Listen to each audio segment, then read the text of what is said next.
All right, part 2 of the crock pot hot cocoa. So if you see here, you see all that condensation up there? So it's the right temperature, which means it is time to stir in the hot cocoa.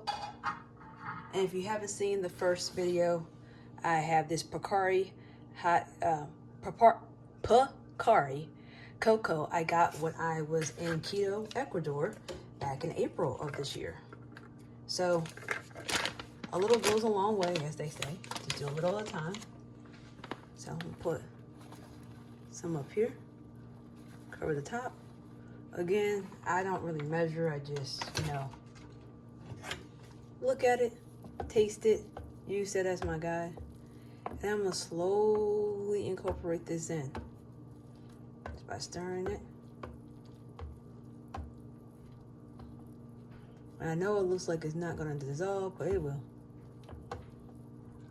It will dissolve. And also at this time, I'm gonna put in some cinnamon.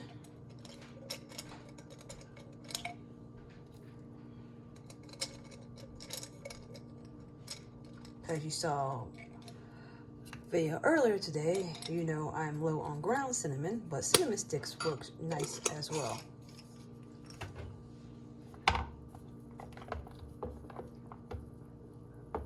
So I'm gonna let this stir and incorporate, and then I will bring you back to show you the final product.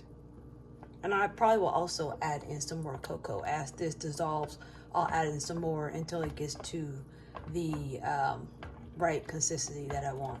But this will incorporate and break down. I'll smash some of these pieces up against the side. See like that, like so?